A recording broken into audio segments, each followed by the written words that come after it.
Thank you. All right. So what's going on, everybody? It's your boy, Coach Vic, certified land investor. And today we are going to go over the marketing questions that you guys have asked me about marketing your property. Now, a few of you have also asked about how to actually market in a way to acquire property. And you know what?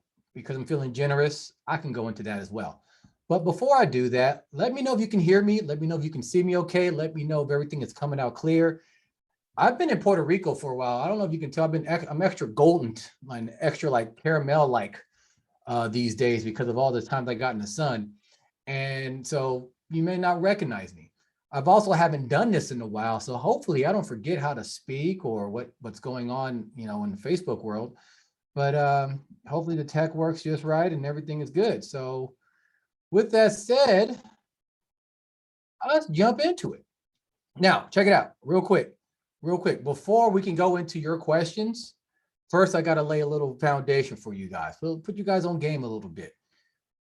What I've noticed, and I mean, look, it could just be me. It could be what I've seen. I don't know if it's actually always true, but what I've noticed is a lot of people in this land game, they don't know how to market or sell for shit. I don't blame them because most people, when they learn that stuff, land investing in general, whoever they're learning the land investing from, they don't teach them how to market. They don't teach them how to sell. Now, is that because that person doesn't know, or is it because is it because that person who's teaching is afraid of competition? I don't know. I don't know. I can't say. Sometimes people forget that marketing and selling is a skill that must be acquired, and maybe that quote unquote guru is so ingrained in them that it seems obvious. Or maybe their platform is so big that they don't need to market as well like they used to because their name is just so much, it's just so out there. I don't know. But I do know this. I see a lot of people, new and experienced investors alike. They buy a property and they sit on it for months and months and months and months. And then what do they have to do? Well, they got to sell to the lowest bidder, or they try to do a terms deal, or even worse, they try to wholesale to another investor, basically saying, look, I can't deal with it. I can't deal with it. I don't know what to do. I'm going to give it to you. Maybe you can sell it. Now, I'm not saying those are all bad things, but in general, most probably want retail prices. Now, here's the thing though. I've noticed that a lot of people who are wholesaling lately, they're wholesaling in areas that don't move a lot of property, but they're easy to acquire the property. Like the deserts in New Mexico, for example, like Luna County, Valencia County. There might be one other place, but there are places where if you buy property in that desert, you're not allowed to get water to it. You're probably not going to get power to it. They're only zoned for residential uses. So it's like, why buy all this property? Why have that property if most people can't do anything with it? Those are the properties I notice people are trying to wholesale. Write in the comments if you've seen that before.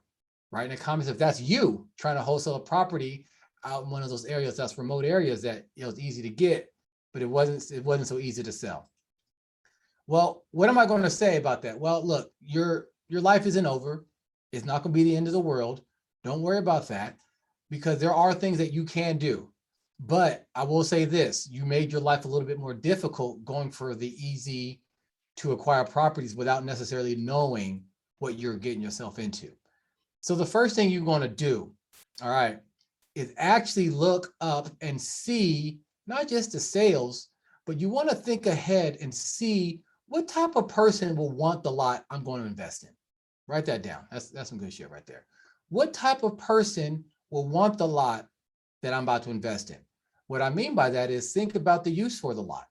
Think about the zoning. Think about the restrictions. Think about the location. Think about the size. Think about the population in the general area. That's going to give you a clear picture of what type of person would want that lot. Now, with that information, you can start to think, how much disposable income does that person have? It may not even have to be disposable income. Maybe, well, I guess it kind of does. How much, basically what their budget is, what their budget could be. You can kind of look up the demographics and things of that nature. And we'll talk about demographics in a second, but you want to start to paint a picture.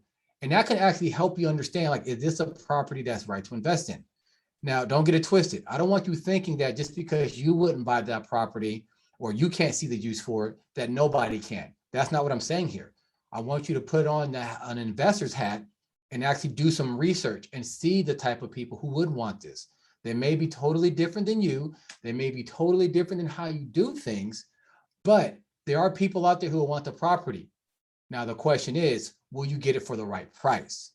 So even those properties I was talking about, New Mexico and whatnot, if you buy that property for 50 or $100 and you sell it for $400 or $500, it's not a great I mean, percentage wise, you're making a great killing, but it's not like a lot of money, but you're still making money. You're not holding on to something for long periods of time. All right. So that's a little bit of pre-market. Now, more of our prereqs. Another thing you got to think about. All right. What is your brand? Now, in my land investing group, the Land Investing All-Stars, I gave a great lesson on this recently, and I'm about to update the training with that. I get to go into a lot of depth and details about that. So obviously I can't do that here because I just don't have the time. This is a short live stream, but think about what is the actual brand that you want to put out there. And what's another word for brand? Your track record, or think of it this way, the emotions or the feelings you want to give people when they talk to you, when they think about your stuff, your advertisements, your website, things of that nature. Here's the exercise I gave my land investing group. I want you to kind of help you understand what I'm saying. I want you to think about McDonald's brand. Okay. Think about their brand. Think about the type of customers they like. Think about the messages they put out. Think about the products they have. Now, are they selling premium steaks and shit? No. Do they want people who want premium steaks and shit? No. They don't want people who want like filet mignon. That's not their market. They don't care about that. They're looking for people who want a cheap hamburger that's made quickly and made with all types of poisonous chemicals. Delicious and tasty poisonous chemicals, but poisonous chemicals none the same. Okay. That's their brand, right? Same thing with Burger King. They're different. They're a different brand. What emotions come up when you think of Burger King? I'm not talking about deep emotions. What images come to your mind? What do you think when you think of Burger King? Now contrast the two, Burger King and McDonald's. They both sell the same thing, right? They both look at the same market, right? But there's two different types of emotions going on, two different images going on, two different ideas that those companies put out, even though they're selling pretty much the same thing. So while you're out there, think about your brand. What type of people do you want to talk to? How do you want to talk to them? What type of slang will you use? For example, I like to talk to people like this. I swear from time to time, I like to make jokes. I like to have a good time. I'm very lighthearted. I want to make things easy for people who buy land from me. That's my brand. Other people, they may want to have more of the white glove service, meaning, they're going to do everything premium. Premium properties only, premium service only. They don't deal with, places where you're going to be able to buy for a couple of $1,000s. They only do those high-end things that maybe only sell to home developers and things of that nature. What is your brand? Think about that. Why do you want to think about that before you even buy a property? Because you want to see if it fits. Now, again, let's not be carried away here. Let's not say, oh my God, I have an opportunity for this nice premium property, but I see myself as a budget brand. I shouldn't get it. No, that's fucking stupid. Don't do that. What you should do is like, hey, I have a chance to either move up or take a premium property, sell it for a premium price, but position it as if it's a bargain. So it still fits, but I get to take advantage of a once in 6 month opportunity to buy this premium property for less than I probably would have otherwise. Okay. Now, once you're doing that, you start understanding the market, you understand the pricing, you're understanding the type of messages you want to put out, you're understanding the type of people who could potentially buy that property, you're understanding of how you can bridge the gap between, hey, this is my brand, this is the images I'm putting out, this is the feeling I'm putting out, this is my voice. These are the people that want to buy that type of property. Oh, it's a natural fit. Boom. If you do that and you get it for the right price, then guess what? What you do after when it's time to sell is going to be much easier. A lot of the stuff I'm going to talk about, you won't have to do.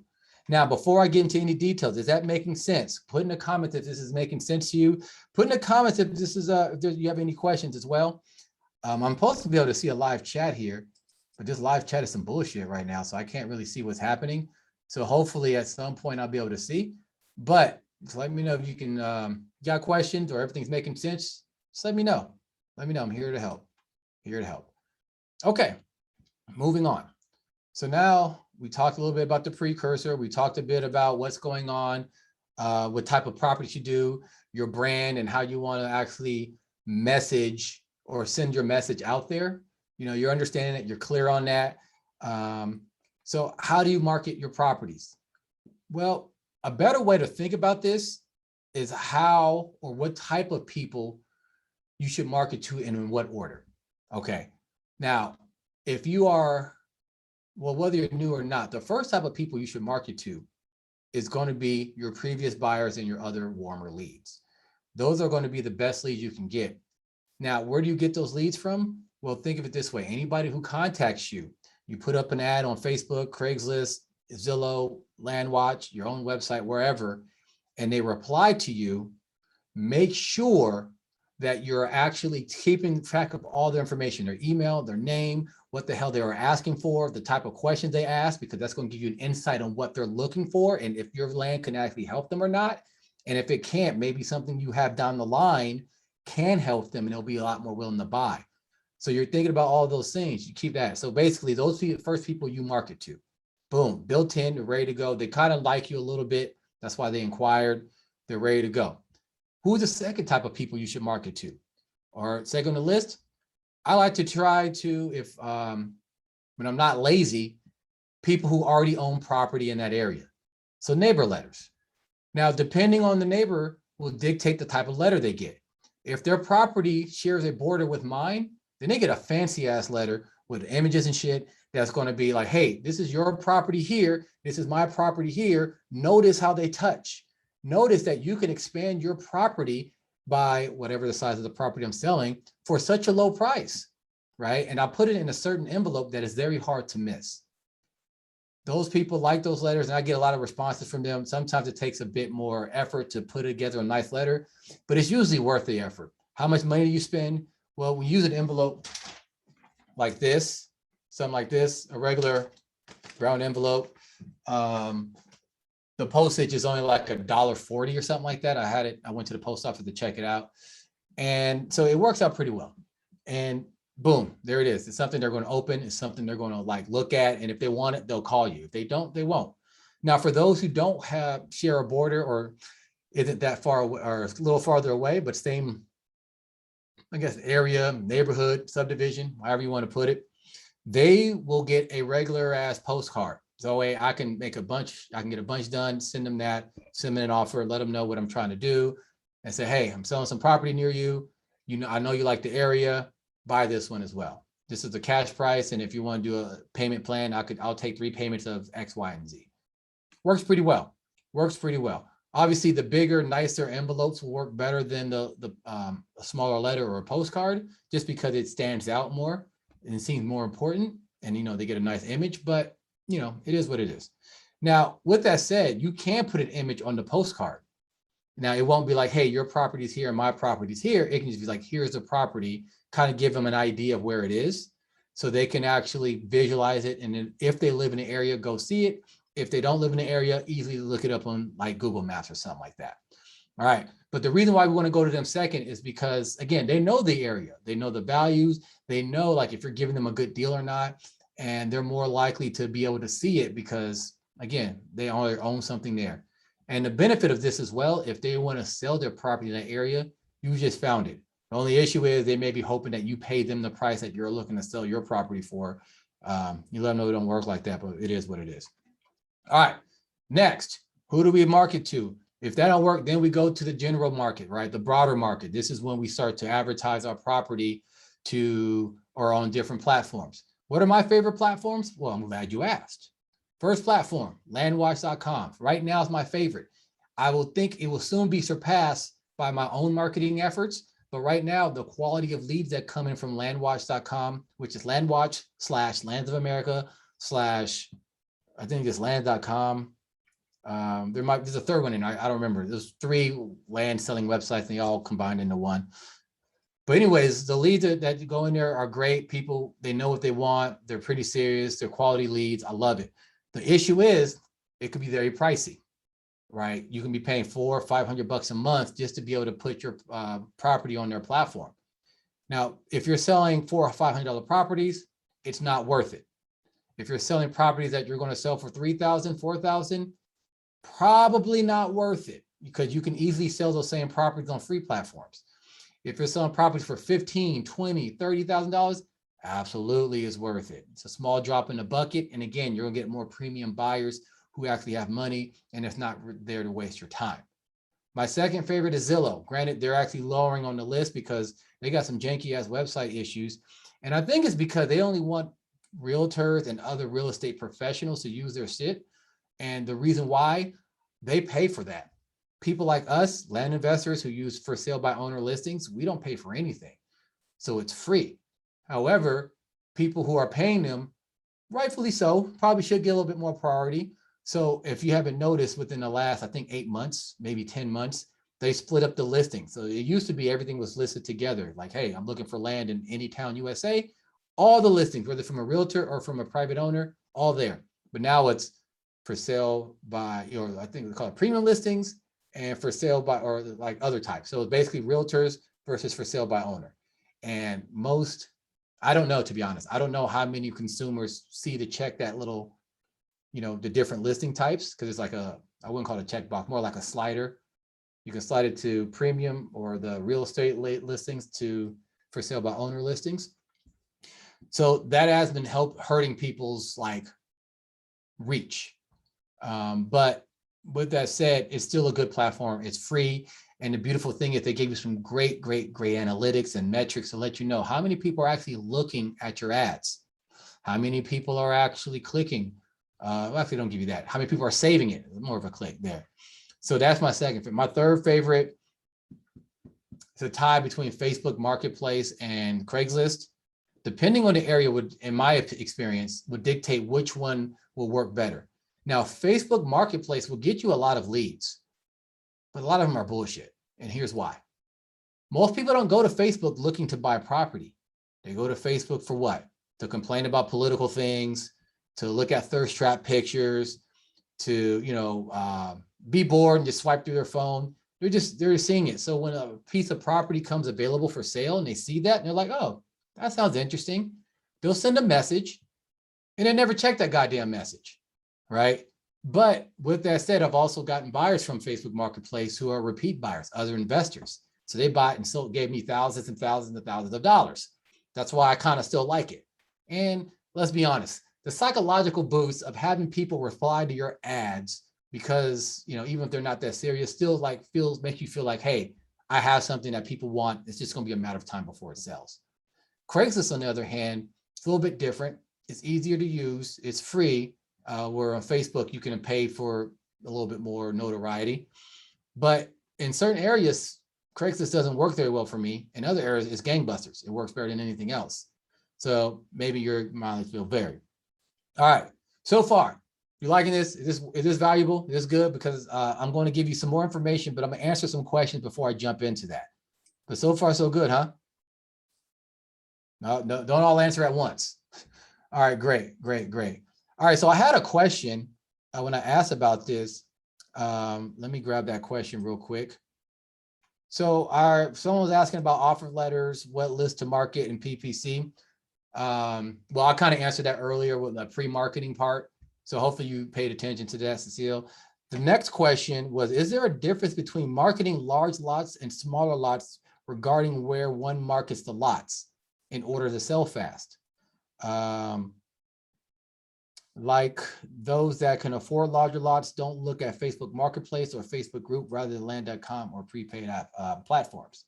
So what this question is asking, if you have a larger or maybe a more expensive lot, it doesn't have to be larger, but a more expensive lot, are there better platforms that work for larger or more expensive lots versus lots that are cheaper? And in my experience, yes.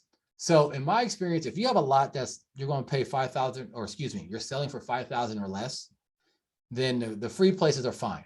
Craigslist, Zillow, Facebook Marketplace, they work fine. No need to get fancy.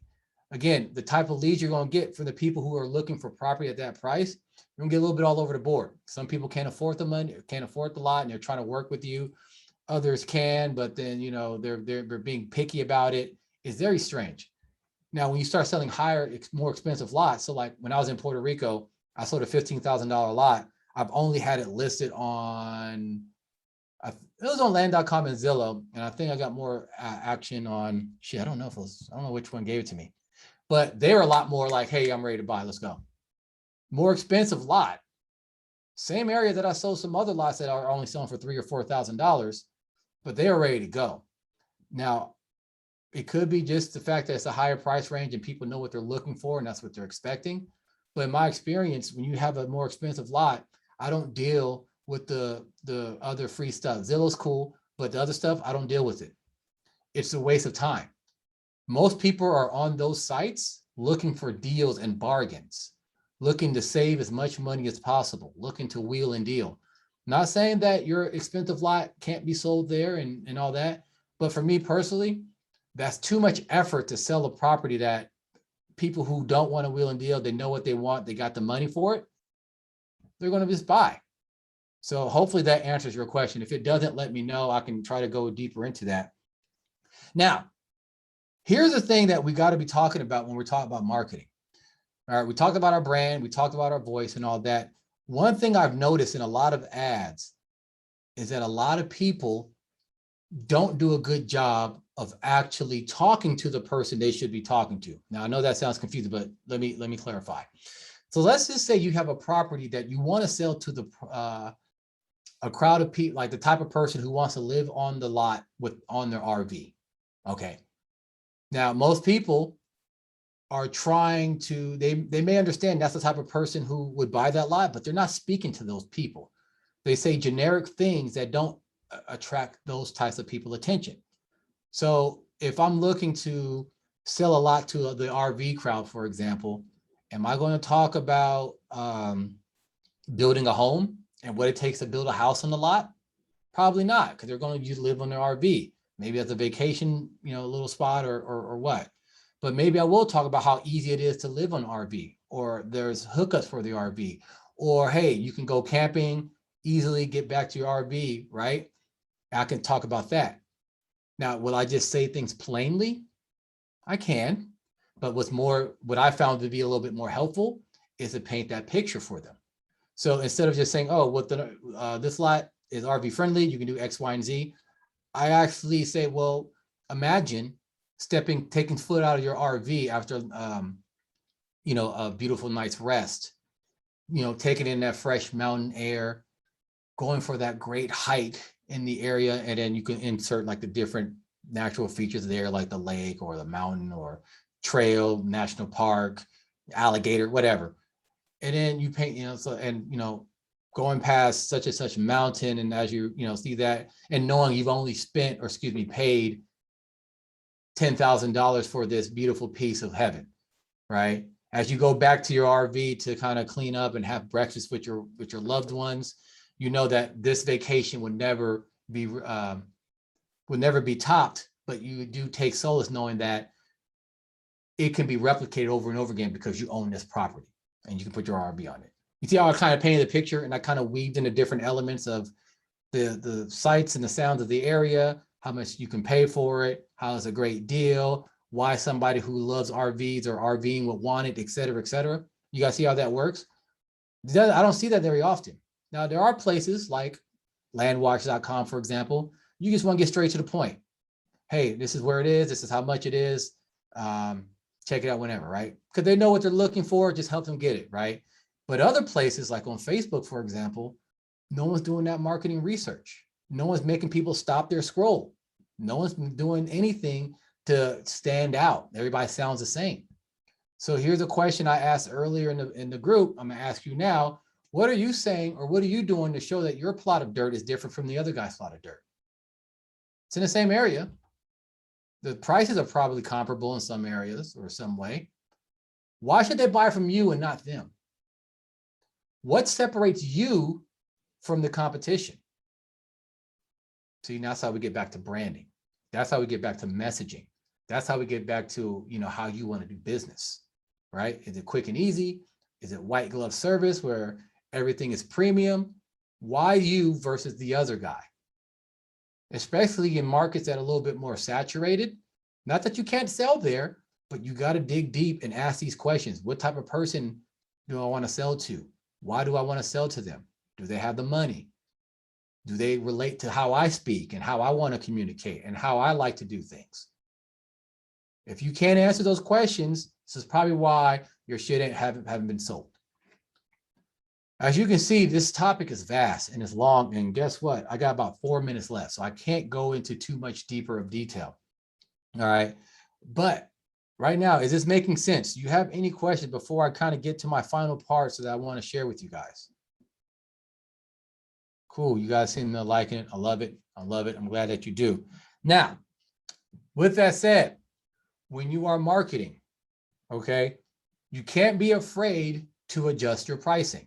Now, I was talking to someone in the group earlier today that in my opinion, my experience, in my opinion, I think they adjust their pricing a little too often. They're getting a little too anxious. Now, is there a right and wrong way to do this? No. Like what their approach may have been, may actually have been the correct approach. However, if you do your research right and you buy the property at the right price, then selling it for the price that you want gets a little bit easier. And if you're, let's say you kind of missed the mark on the price that you should be selling it for because you're maybe asking a little too much for it, at least too much for a faster sale, lowering your price won't be that big a deal because you got so much margin built in.